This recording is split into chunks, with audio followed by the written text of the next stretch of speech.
A chuva, daquela noite, não parecia apenas cair. Parecia desabar com uma força capaz de arrastar para longe tudo o que ainda restava de esperança. No meio da escuridão, uma velha casa de madeira tremia com cada trovão, como se estivesse pedindo socorro junto com as pessoas que viviam ali dentro. Lá dentro, uma família tentava resistir a mais um problema que se acumulava sobre todos os outros. Miriam, a mãe, pressionava as mãos contra o rosto, tentando abafar o choro para que os filhos não ouvissem. Daniel, o pai, mantinha a postura firme, mas qualquer um que olhasse de perto perceberia o tremor leve nas mãos. Um tremor de quem carrega o peso de tudo e não vê saída. E os filhos, Gabriel e Luna, apenas observavam, silenciosos, como quem já aprendeu que às vezes até o silêncio dói. A luz piscou pela terceira vez, ameaçando abandonar a casa de vez. O vento os unia pelas frestas, fazendo as paredes estalarem como ossos antigos. Miriam tentou tranquilizar os filhos, mas nem ela conseguia acreditar nas próprias palavras. Era apenas mais um dia difícil. Só que cada dia difícil parecia pior que o anterior. Do lado de fora, o motor de um carro ecoou distante, abafado pela tempestade. Ninguém deu atenção, menos carros jamais passavam por ali. Era um lugar esquecido no mapa, numa estrada de barro que só levava para mais estrada de barro. Então, quando os faróis iluminaram rapidamente a janela, a família se sobressaltou. O carro não deveria estar ali. Ninguém nunca aparecia ali. E então, ele parou. Por alguns segundos, só se ouviu o barulho do motor desligando. Depois, passos pesados, lentamente afundando na lama. Gabriel correu para a janela, curioso e assustado. Miriam puxou o menino de volta. Não chega perto, sussurrou.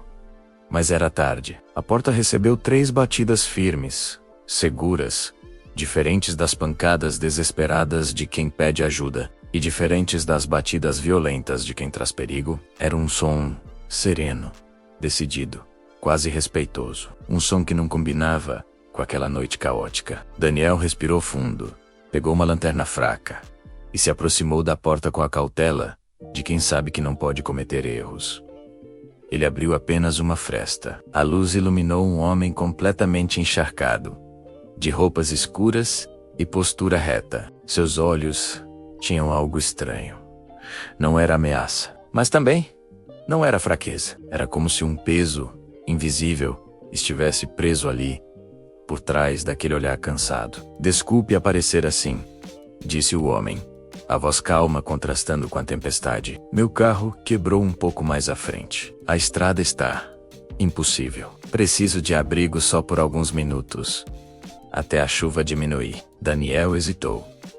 Miriam observava da sombra. As crianças se encolheram. A família, acostumada a se virar sozinha, sabia que abrir a porta para estranhos podia ser um erro grave. Mas negar ajuda a alguém naquela tempestade parecia quase desumano. Foi a voz de Luna, a menor, quem quebrou o silêncio. Ele está molhado, pai. Vai ficar doente. Daniel suspirou, como se o peso daquela decisão fosse maior do que deveria ser. Abriu a porta devagar, permitindo que o homem entrasse. O estranho agradeceu com um leve aceno de cabeça. Sua presença preenchia o ambiente de um jeito difícil de explicar. Ele olhou ao redor, observando a casa, percebendo o quanto tudo ali era improvisado, gasto, remendado. Miriam tentava esconder, mas era impossível não notar. Desculpe incomodar vocês, disse ele outra vez, exprimindo sinceridade. Prometo que saio assim que o tempo aliviar. A família mal sabia que aquele homem, aquele estranho que surgiu na pior noite possível, não estava ali apenas por azar do destino. Ele tinha um motivo, e a tempestade lá fora era pequena comparada à tempestade que ele carregava dentro de si. Eles não sabiam ainda, mas aquela porta, aberta por piedade, estava prestes a mudar absolutamente tudo. A presença daquele homem dentro da pequena casa parecia alterar o ar, como se algo invisível estivesse sendo reorganizado ali dentro. Ele não falava muito, mas sua postura, seu olhar atento, e seu silêncio profundo faziam a família sentir que ele carregava mais do que um simples problema mecânico. Era como se uma tempestade interna estivesse sendo segurada dentro daquele sobretudo encharcado. Daniel observava cada movimento dele, tentando decifrar o visitante sem parecer hostil. Miriam ofereceu uma toalha menos, uma das duas que a casa tinha menos, e o homem agradeceu com um aceno silencioso. Ele enxugou o rosto devagar, como quem sente o peso de cada gota escorrendo. Seu carro quebrou muito longe? Daniel perguntou, tentando iniciar uma conversa neutra. O estranho demorou para responder, como se estivesse escolhendo as palavras com cuidado. Cerca de 2 quilômetros. A estrada está cheia de buracos. E a chuva não ajudou. Era verdade. Mas havia algo incompleto no tom. Algo que não se encaixava. Gabriel percebeu. Miriam percebeu. Até Luna, com seus olhos inocentes, pareceu capturar a hesitação. Ele não parecia mentir, mas também não parecia dizer tudo. O homem passou a mão pelo cabelo molhado para trás, revelando ainda mais o cansaço estampado nas olheiras. Meu nome é Adrian, disse enfim, quebrando o silêncio. Obrigado por me deixarem entrar. O nome soou forte dentro da casa. Até bonito, mas carregava uma melancolia quase poética. Daniel assentiu, ainda cauteloso. Sou Daniel. Essa é minha esposa, Miriam. Meus filhos, Gabriel e Luna. Adrian encarou cada um com um gesto de respeito, quase suave demais para alguém de aparência tão rígida. Vocês têm uma família linda. Miriam apertou as mãos, talvez incomodada, talvez tocada pela frase. Daniel desviou o olhar. E Gabriel observava a Adrian como quem tenta entender um quebra-cabeça. Luna se aproximou devagar, como só as crianças são capazes de fazer, sem medo do desconhecido. Você está triste? Perguntou sincera. A pergunta cortou o ar, como uma lâmina fina. Adrian congelou. Ele respirou fundo, abrindo e fechando a mão, como se aquela pequena voz tivesse acertado, bem onde ele tentava esconder algo. Tô cansado, respondeu, mas sua voz falhou por um instante. Luna não entendeu completamente. Miriam entendeu demais. A chuva lá fora piorava. A cada trobe, a velha casa parecia se contrair, mas ali dentro, o clima começava a mudar para algo ainda mais denso. Não de medo, mas de uma conexão estranha entre o visitante e aquela família. Adrian olhou em volta de novo, com atenção maior desta vez. Ele observou as rachaduras na parede, a mesa remendada, o fogão velho que rangia quando esquentava. Observou o cuidado de Miriam, a firmeza quebrada de Daniel, o silêncio maduro demais de Gabriel. E então, finalmente perguntou: Vocês têm passado por momentos difíceis? Daniel franziu o senho, preparado para se fechar. Miriam ficou tensa, mas foi Gabriel quem respondeu, antes que alguém pudesse impedir. Meu pai perdeu o emprego. E a gente tá tentando segurar as contas. Daniel lançou um olhar de repreensão para o menino, mas Adrian levantou a mão levemente, numa calma surpreendente. Não precisam me contar nada. Eu entendo. Mas a forma como ele disse, eu entendo, assustou um pouco. Miriam. Era profundo demais. Pessoal demais, como se ele tivesse vivido algo parecido. Ou pior, a chuva bateu mais forte na janela. E Adrian olhou para fora, como se estivesse esperando algo aparecer na escuridão. Sua expressão mudou por um segundo. Medo, alívio, dúvida. Foi rápido demais para decifrar. Se quiser ficar até amanhecer, pode ficar, disse Miriam, com a voz baixa. A compaixão dela sempre ultrapassava o bom senso. Daniel suspirou, resignado. Adriano hesitou, como se sua presença ali fosse perigosa para eles. Não fisicamente, mas emocionalmente. E depois assentiu. Agradeço. Mas prometo partir assim que a chuva parar. Não quero atrapalhar vocês. Luna puxou a manga do casaco dele. Você não atrapalha. Parece, família. A frase atravessou Adrian como um trovão interno.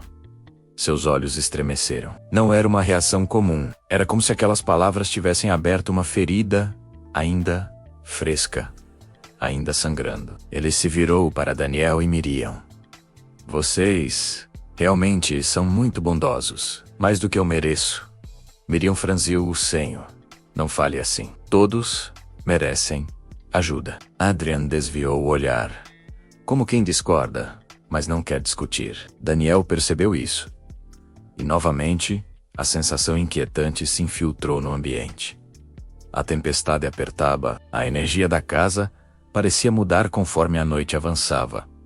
E aquele visitante misterioso ia revelando, sem palavras, que carregava algo pesado demais para ser carregado sozinho. E, embora ninguém naquele pequeno lar soubesse, Adrian não estava fugindo da tempestade. Ele estava fugindo de algo muito maior.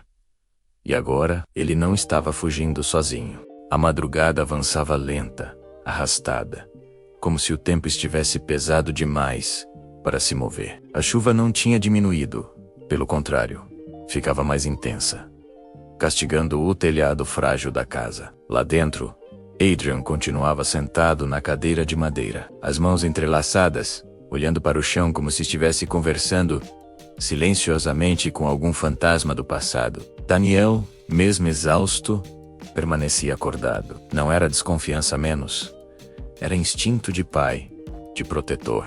Miriam tentava manter a calma, mas o clima era tão denso que até o ar parecia difícil de respirar. Gabriel, apesar de lutar contra o sono, observava Adrian com um olhar curioso, quase investigativo. E Luna, a menor, estava encostada no sofá, cochilando, mas sem querer se afastar do estranho que, de alguma forma, tinha tocado algo dentro dela. Quando um trovão forte sacudiu as paredes, Adrian levantou o olhar rapidamente. Tenso, como quem espera algo pior do que um simples barulho. Miriam percebeu. Está tudo bem? Perguntou gentil. Adrian hesitou. Sua respiração falhou por um segundo. É só reflexo. Às vezes o som me lembra de momentos que eu gostaria de esquecer. Daniel franziu o senho. Miriam levou a mão ao peito. Gabriel inclinou a cabeça. Você estava em guerra? O garoto arriscou. Um silêncio gelado tomou o lugar da pergunta. Adrian ergueu o rosto, devagar. Seus olhos carregavam uma mistura de dor profunda e orgulho quebrado. De certa forma, sim. Sim, ele não explicou mais. Não precisava. Havia uma tristeza tão intensa em seu olhar que deixava claro que não era um homem perigoso. Era um homem ferido. Miriam preparou um chá quente, pouco açúcar, porque o pouco que tinham era contado, e colocou diante dele. Adrian, surpreso com o gesto, demorou a tocar a caneca, como se não tivesse acostumado a receber gentileza. Obrigado. De verdade, não lembro da última vez que alguém fez algo assim pra mim. Você parece cansado, disse Miriam. Eu estou, respondeu Adrian, com honestidade rara. O vento uivava tão forte que parecia um lamento. A luz piscou 2 vezes. Daniel se levantou. Se apagar, temos velas. Adrian observou a família se movimentar com uma unidade silenciosa. Era simples, mas era lindo. Eles não tinham quase nada, mas se apoiavam. Ele, que sempre teve tudo material, nunca teve aquilo. E então, finalmente, o estranho começou a falar. Eu tinha uma família. Uma esposa, uma filha. Miriam parou. Gabriel engoliu seco. Até Daniel desviou o olhar. Mas eu não consegui protegê-las. Sua voz falhou. Perdi as 2 no mesmo dia. Luna acordou com um silêncio repentino ao redor. Espreguiçou-se devagar e perguntou com sua inocência familiar. Você perdeu elas no shopping? A frase fez Miriam levar a mão à boca. Surpresa. Gabriel tentou conter um riso nervoso. Daniel coçou a nuca, sem jeito. Mas Adrian sorriu. Pela primeira vez. Foi um sorriso pequeno, quebrado, mas verdadeiro. Não, pequena. Não foi no shopping. Mas gostaria que tivesse sido algo assim. Algo simples. Algo que desse para consertar. Luna se aproximou e sentou ao lado dele, encostando a cabeça no braço dele com a naturalidade que só as crianças têm. Eu te empresto minha família, até você encontrar a sua. A frase caiu no peito de Adrian como um peso e, ao mesmo tempo, como um alívio. Seus olhos marejaram, mas ele desviou para não deixar ninguém perceber. Miriam percebeu. Daniel percebeu, mas respeitaram. Adrian olhou para o relógio quebrado no pulso. O ponteiro parado em um horário simbólico -2:17. Gabriel notou. Esse relógio é, né? Ou funciona? Não funciona desde o dia que perdi elas, explicou Adrian. Eu deixei assim para lembrar que, às vezes, o tempo para mesmo. Por dentro. Daniel passou a mão no rosto, tocado pela sinceridade do visitante. Miriam enxugou discretamente do canto do olho uma lágrima solitária. Mas então, um som cortou a noite. Não era trovão, não era vento, não era chuva, era um carro. A família inteira se entreolhou. Quem dirigiria sob uma tempestade daquelas? E naquele lugar, onde ninguém passava? Adrian se levantou rapidamente. Um reflexo, um medo, um instinto. Ele foi até a janela e afastou um pouco a cortina. Seus olhos se arregalaram. Não pode ser, murmurou, quase sem som. Daniel se aproximou. O que foi? Adrian respirou fundo, tentando conter o pânico que subia. Alguém me seguiu. A frase caiu como uma pedra no centro da sala, menos pesada, inesperada, inevitável. A família congelou, e o farol do carro lá fora iluminou brevemente a parede, seguido pelo som da porta sendo batida com força. Depois, passos firmes, passos de quem veio procurar alguém. Gabriel engoliu seco. Miriam abraçou Luna. Daniel cerrou o punho. Adrian fechou os olhos por um segundo, como quem se prepara para enfrentar algo que vinha evitando há tempo demais. Eu não queria trazer perigo a vocês, mas agora, ele respirou fundo. Agora é tarde demais. O silêncio que se instalou depois da chegada do homem estranho parecia mais pesado que o vento frio que soprava do lado de fora. A pequena cozinha, antes iluminada por uma lâmpada fraca, agora parecia menor, como se as paredes se fechassem lentamente. Mariana apertou o casaco contra o corpo, tentando afastar a sensação de que algo terrível estava prestes a acontecer. Seu olhar encontrou o de Sofia, que também estava inquieta. A menina mantinha a cabeça baixa, mas seus dedos batiam na mesa em um ritmo nervoso. Era um gesto pequeno, quase imperceptível, mas que denunciava seu medo. Ela sempre sentia quando algo estranho se aproximava, menos uma intuição rara, profunda, que nem ela sabia explicar. Eduardo respirou fundo e encarou o visitante. Você disse que veio porque ouviu nossa história. Sua voz carregava desconfiança, mas ninguém sabe da nossa situação. Como exatamente ouviu? O homem estranho apoiou as mãos sobre a mesa, inclinando-se para a frente. Seus olhos claros brilharam com algo que não parecia humano, mas também não era crueldade. Era conhecimento. Como se ele já tivesse visto aquilo milhares de vezes. Histórias de dor costumam gritar mais alto do que vocês imaginam. Menos, murmurou ele. Sofia engoliu seco. Mariana apertou os dedos sobre o tecido fino da blusa, tentando esconder o tremor. Eduardo cerrava o punho discretamente sob a mesa. Eu já vi famílias como a de vocês, menos, continuou ele. Famílias à beira do colapso. Mas também à beira de um destino muito maior do que pensam. E o que o Senhor quer com a gente? Mariana perguntou, com a voz trêmula, mas firme o bastante para mostrar que não aceitaria respostas vagas. Ele sorriu de um jeito quase melancólico. Quero oferecer uma chance. Talvez a última. Eduardo empurrou a cadeira para trás, levantando-se de forma brusca. Eu não quero nada vindo de um desconhecido, rosnou. Nem sequer sabemos seu nome. Nomes só importam quando estamos falando com alguém que vai ficar, respondeu o homem, calmamente. E eu não vou ficar. As palavras deixaram o ar mais denso. Mariana puxou Eduardo pelo braço, pedindo silenciosamente para que ele se acalmasse. Sofia levantou o olhar pela primeira vez desde que ele chegara. Mas por quê? Por que nós? Perguntou a menina. Sua voz suave cortando o silêncio. O homem virou-se para ela. E seu semblante mudou. Sua expressão ficou mais suave. Quase triste.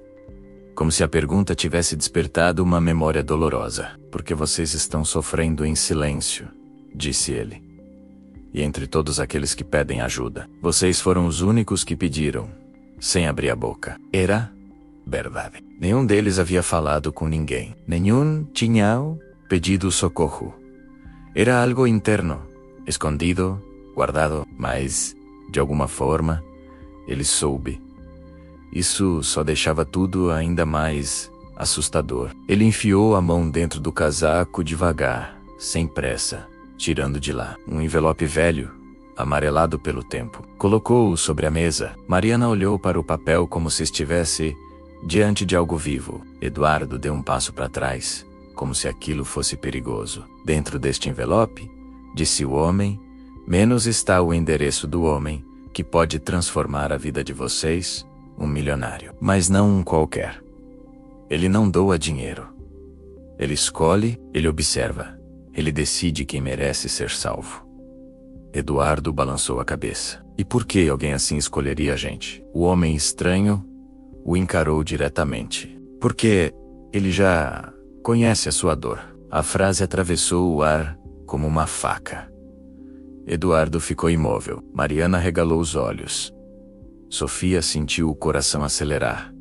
Ele conhece você. Mais do que imagina menos. Completou. O homem então segurou o envelope com 2 dedos e o empurrou levemente para o centro da mesa. Mas cuidado, disse, num tom baixo. Toda escolha tem um preço. E ele nunca escolhe alguém sem esperar algo em troca. O vento soprou forte lá fora, fazendo a porta tremer. O homem estranho se virou, ajeitou o casaco e começou a caminhar em direção à saída. Espere, Mariana chamou. Pelo menos, diga seu nome. Ele parou com a mão na maçaneta. Virou-se apenas o suficiente para que metade de seu rosto ficasse iluminada pela luz fraca da cozinha. Meu nome não importa menos, respondeu. O que importa é o que vocês farão agora. E sem mais nenhuma palavra, ele abriu a porta e desapareceu na noite fria, deixando para trás apenas o envelope e um silêncio que parecia conter o peso do mundo. O envelope ficou ali, no centro da mesa, como se fosse um objeto proibido. Um pedaço de papel, aparentemente comum, mas capaz de decidir o destino de uma família inteira. Mariana encarava aquele retângulo amarelado, como se ele pudesse explodir a qualquer instante. Eduardo andava de um lado para o outro, inquieto, batendo os calcanhares no piso gasto. Sofia mantinha os braços cruzados, observando tudo com uma maturidade dolorosa demais para seus 14 anos. Isso só pode ser alguma pegadinha menos, resmungou Eduardo. Ninguém aparece do nada oferecendo uma solução. Não é assim que o mundo funciona. Mariana o observou com calma, apoiando as mãos sobre a mesa. Eduardo, e se for real? Ele parou, olhou para ela. Nos olhos cansados de ambos, havia a mesma pergunta de sempre. E se essa for a última chance? Eles tinham perdido o emprego, dignidade, saúde, paz. Não tinham mais margem para erros. Um passo mal dado poderia afundá-los de vez. Esse homem era estranho demais, insistiu Eduardo. O jeito que ele falava, parecia que sabia coisas que não tinha como saber. Às vezes as pessoas sabem ver tristeza, menos, disse Mariana, com a voz baixa. Alguns reconhecem porque já sentiram igual. Sofia então se levantou devagar, aproximou-se da mesa e puxou o envelope para si. O papel pareceu ainda mais velho em suas mãos pequenas. A gente tem que ir, ela disse, com convicção. Não temos mais nada a perder. A frase atingiu os 2 adultos como um soco. Mariana sentiu as lágrimas ameaçarem surgir. Eduardo fechou os olhos por um instante, respirando fundo, tentando esconder o fracasso que sentia preso na garganta. Sofia, começou Mariana, você é só uma menina. Não devia carregar isso. Eu não sou só uma menina menos, retrucou ela, olhando fixamente para os pais. Eu só virei adulta antes do tempo. O silêncio voltou, espesso, quase sufocante. Eduardo passou a mão pelo rosto, vencido. Sentou-se, finalmente. Certo, abre isso. Sofia rasgou cuidadosamente a aba do envelope. Dentro havia apenas uma folha dobrada em 3.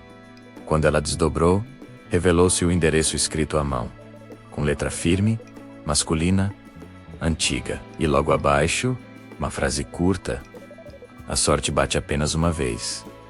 Eduardo sentiu um arrepio. Mariana levou a mão à boca. Sofia apenas leu de novo, como se tentasse entender o peso por trás de cada letra. Esse endereço. Mariana murmurou. Não é longe daqui. É na parte rica da cidade. Lugar onde não pertencemos? Eduardo completou. Amargo? Mas talvez, Sofia disse.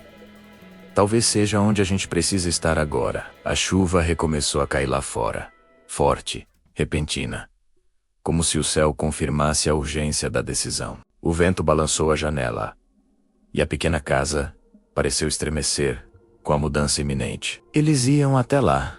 Os 3 sabiam disso, mesmo sem dizer. Mariana pegou o papel com delicadeza, dobrando-o novamente. Eduardo vestiu o casaco velho, respirando fundo como quem se prepara para enfrentar um destino já escrito. Sofia colocou sua mochila nas costas, vazia, mas pronta para carregar o que viesse. Quando saíram pela porta, o ar frio da noite os envolveu. A luz fraca dos postes refletia na rua molhada, iluminando o caminho à frente como um corredor que levava a um futuro desconhecido. A cidade parecia maior, mais assustadora, mais viva menos, como se estivesse observando cada passo deles. No alto da rua, parado sob um toldo escuro, alguém observava. O século parecia cair sobre seus ombros, como se carregasse histórias demais. O homem estranho os viu sair. Viu o envelope nas mãos de Sofia, viu a hesitação transformar-se em Corahem, e murmurou para si mesmo. Agora começa. A cidade rica parecia outro mundo. As luzes eram mais quentes, os carros mais silenciosos, as calçadas mais limpas. Nada lembrava a parte esquecida, onde a família vivia. A cada passo, Eduardo sentia como se estivesse invadindo território proibido. Mariana caminhava ao lado dele, segurando a mão de Sofia com força. A menina observava tudo com olhos atentos, absorvendo cada detalhe, menos como se pressentisse que algo enorme estava prestes a acontecer. O endereço os levou até um portão de ferro imenso, guardado por câmeras e sensores. Parecia a entrada de um castelo moderno, cercado por jardins perfeitos, tão impecáveis que pareciam pintados. Eduardo parou diante do interfone, mas sua mão tremia. Eu posso apertar, disse Sofia, firme. Antes que ele respondesse, uma luz verde acendeu automaticamente. O portão começou a se abrir, sozinho, sem ninguém anunciar sua chegada. Eles já estavam esperando. Mariana murmurou, assustada. O som metálico ecoou pela rua, enquanto o portão deslizava lentamente. A família se entreolhou. Era tarde demais para voltar. Avançaram. A entrada revelava uma mansão tão grande que parecia um hotel. Janelas enormes refletiam a luz das lâmpadas externas. E a porta principal, de madeira maciça com detalhes dourados, estava entreaberta, como se os convidasse a entrar. No instante em que pisaram no saguão, um aroma suave de madeira e perfume caro envolveu os 3. O chão brilhava como espelho. Quadros gigantes exibiam paisagens sombrias e retratos de pessoas que pareciam observá-los. Isso aqui é outro planeta, menos Eduardo murmurou. Mariana engoliu seco. Sofia apenas apertou o envelope no bolso. Então, passos ecoaram pelo corredor. Firmes, lentos, preciso. Uma figura alta surgiu sob a luz quente do lustre. O milionário. Ele parecia ter cerca de 45 anos, com postura impecável, terno escuro perfeitamente alinhado, cabelos pretos, com fios discretamente prateados nas têmporas, e olhos de um azul frio, olhos de alguém que já tinha visto muito, perdido muito, e superado coisas que ninguém imaginaria. Mas apesar da aparência sofisticada, Havia nele algo quebrado, algo silencioso, um peso invisível. Boa noite, disse ele, com voz baixa e calma. Vocês chegaram exatamente no horário certo. Eduardo franziu a testa. Nós não marcamos horário. O milionário sorriu de forma quase imperceptível, como se já esperasse aquela reação. Eu marquei por vocês. Mariana deu um passo para a frente, reunindo coragem. O senhor já sabia que viríamos. Eu sabia desde o momento em que receberam um envelope, respondeu ele. O homem que o entregou trabalha para mim há muitos anos. Ele encontra quem o mundo ignora. Sofia respirou fundo e perguntou: e o senhor ajuda todos que ele encontra? Uma sombra atravessou o rosto do milionário. Ele desviou o olhar para um dos retratos na parede. Um garoto sorridente, talvez 10 anos mais jovem do que Sofia. Nem sempre, respondeu ele. Só aqueles que lembram alguém que eu perdi. A sala pareceu ficar mais fria. Sofia sentiu a pele arrepiar. Ele caminhou até uma mesa de mármore e pegou uma pequena caixa escura. Voltou até a família e estendeu o objeto para Eduardo. Antes de qualquer coisa, disse: quero perguntar, o que vocês fariam se eu lhes oferecesse uma nova vida? Eduardo hesitou. Olhou para Mariana. Olhou para Sofia. Depois, respondeu: a gente aceitaria, porque já não temos nada a perder. O milionário abriu devagar a caixa, revelando 3 chaves idênticas, cada uma com um nome deles gravado. Estas chaves são de uma casa. Grande, segura, confortável. Um lugar onde podem recomeçar, sem dívidas, sem fome, sem medo. Mariana levou a mão à boca, chorando silenciosamente. Eduardo ficou sem ar. Sofia permaneceu imóvel, tentando processar tudo. Mas o homem continuou menos. Nada é dado de graça. Não neste mundo. Eu ofereço uma chance. E em troca, quero apenas que vivam, que reconstruam, que provem que sofrimento não define ninguém. Ele se aproximou de Sofia. Você, disse, olhando diretamente nos olhos dela, menos tem mais força do que aparenta. Eu reconheço esse olhar. O mesmo olhar que meu filho tinha antes que o mundo o quebrasse. Sofia sentiu o coração apertar. Ele perguntou: ele não tá mais aqui, né? O milionário deu um sorriso triste, pequeno, carregado de memórias. Não, mas talvez ajudar vocês seja a única forma de manter o que restou dele vivo. O silêncio que se seguiu foi profundo, acolhedor, quase sagrado. Então, com um gesto suave, ele entregou as chaves às mãos trêmulas de Mariana. Bem-vindos à segunda chance, disse. A partir daqui, o futuro é de vocês. A porta da mansão se fechou atrás deles quando saíram. A noite fria agora parecia menos pesada. A chuva tinha parado e, pela primeira vez em muito tempo, a família caminhava não para escapar de algo, mas para ir em direção a uma vida que nunca imaginaram ter. A vida que alguém ouviu. A vida que alguém decidiu salvar. A vida que começava ali.